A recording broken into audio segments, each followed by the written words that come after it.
Odi. Odi. Karibu, vipi Shem? Nisikize Shem. Latifa anatembea na mpenzi wangu. Latifa huyu mpenzi wangu mimi? Huyo. Na soma la kwanza nishamwonya mara kibao tu, kila siku anatoka na bwana wangu. Sasa basi na mimi nimekuja hapa nitoke na wewe. Sasa Shem, hivyo vitu si vya kukaa na kuzungumza kwa sababu Latifa ni rafiki yako wewe. Kwa hiyo unaponiambia Latifa atoka na mpenzi wako wewe, unajua ni vitu ambavyo ni vya kushtukiza, lazima tukae tujue tunafanyaje hapo. Nisikilize Shem. Sasa kama yeye kaweza kukuchiti wewe, akatoka na bwana wangu mimi nani nishindwe kuchiti nikatoka na wewe? Sasa Shem, yani nimekuja hapa kwa swala hili, nataka kuchiti na wewe tu basi.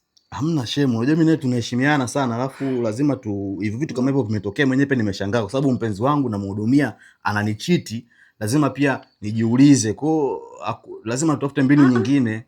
Sasa kuchiti na kopo sio jambo, yani sio kumaliza huo mgogoro. Mimi nataka nitoke na wewe. Sasa Shemu, hilo swala bwana kopo sio kweli, umesikia?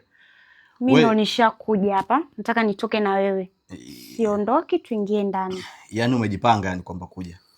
Niko tayari. Kwa jambo hili hapo? Niko tayari.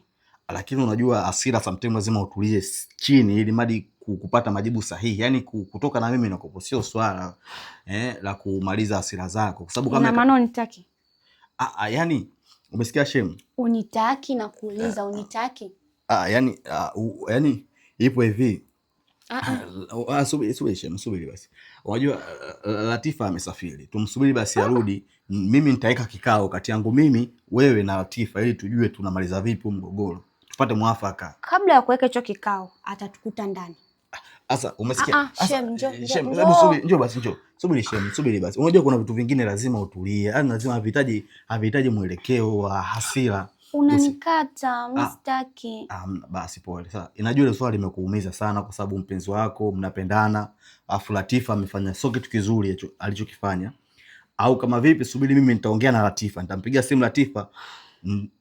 Nitamuuliza na mimi sitaki yeye mgombane kwa sababu ya mahusiano, lakini pia mimi hapa kutoka na wewe hapa inakuwa sio swala kumaliza ugomvi. Au tumsubiri Latifa arudi, mimi nitaweka kikao mimi wewe na Latifa ili tumalize hili swala. Hivi Shemu, umenielewa? Mimi nimekuelewa Shemu. Mimi nataka kutoka na wewe.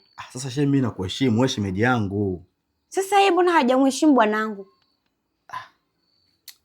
Mimi nahitaji kutoka na wewe. Niko tayari kwa lolote. Lakini unajua wanasema kwamba aliyenaniu kwa upanga asifanywe kwa upanga. Yaani usilipe kisasi kwa hivyo. Tutafute mbinu nyingine. Mbona yeye ya kueleweka tu? Kwani mpenzi wako anasemaje?